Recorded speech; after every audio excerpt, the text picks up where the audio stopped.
White people who have deconstructed your racism, how did you realize? Like, what was your stepping stone that made you realize? Personal experience, which is so not the answer I want to give you, right? Because it's so deeply unfair. It relies on Black people to essentially become laboratories for my learning, and it cannot be the answer because there are too many non-Black people in the world and too few Black people. Which is a big motivator to learn other ways to deconstruct racism and to continue my own anti-racist practice that is sustainable, right? Something I can do without demanding more work from the people who are most affected by racism. And that's a big reason I came here to begin with. I wanted to nurture the community of people who actively believe that we, whites, have to do the work of divesting from racism and helping to dismantle it actively, right? And that's why I've been working on ways to share suppressed histories and education with people who've already taken those steps on their own. Because, you know, we all need that consistent affirmation that we're gonna get there, like this can be done.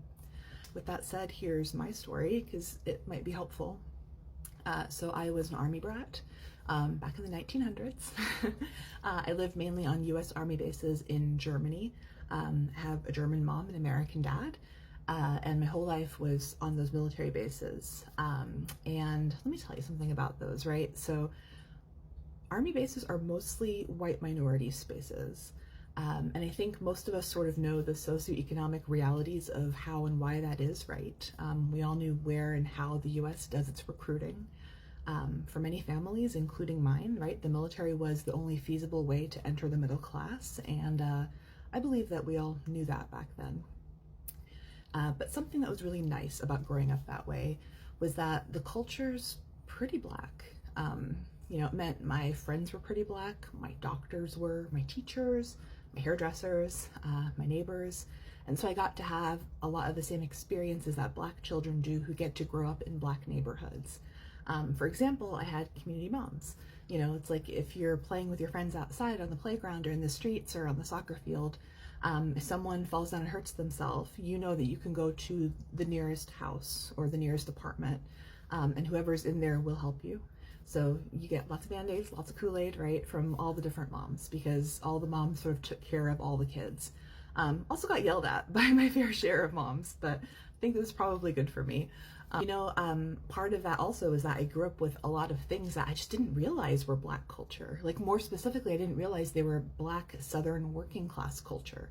I just thought they were American, right? Because I didn't know. Like, I had a German family. I thought everything that wasn't German must be American.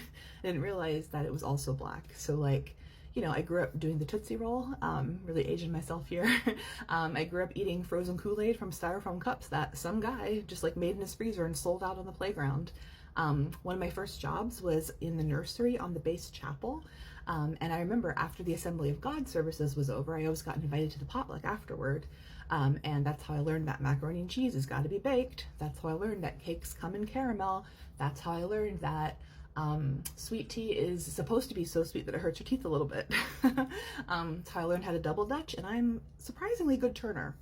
You know, and every first name has got a Miss or a Mr. in front of it, regardless of if they're married or not, right? Like, that is just part of it.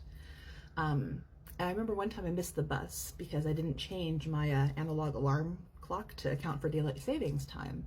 And as I was standing at the bus stop, realizing, like, that horrible realization of how am I going to get to school today, an NCO stopped and gave me a ride to base. And it didn't even occur to me to, like, say no or to ask my parents. Like, I was just, like, really grateful that she did. I didn't even know her name until I got in that car, right? I just knew her face from around. And that was the way things were there. And then when I was 23, I moved to America, to the South. And I learned that hardly any white people had the experiences that I had. You know, I sort of struggled with friendships for a bit because I didn't understand how white Americans befriended each other in spaces that still had a really strong legacy of segregation. It was just not something that I learned how to do in the spaces that I grew up. And, you know, I got the look from other white people. It's that, like, racial solidarity look. So, for example, I'm in a grocery store and there is a Black mom and her kids who are loud, the kids are screaming or whatever. Often there was a white person there who's, like, locking eyes with me as if to be like, Black people, am I right? And for the longest time, I would not pick up on that. I'd be like, why are you looking at me? Like, I don't understand what's happening. It's like so freaking naive, right? And then I saw a lot of racism those first few years. I mean, I still see a lot, but at that time it really shocked me because it burst the bubble that I'd been living in, right?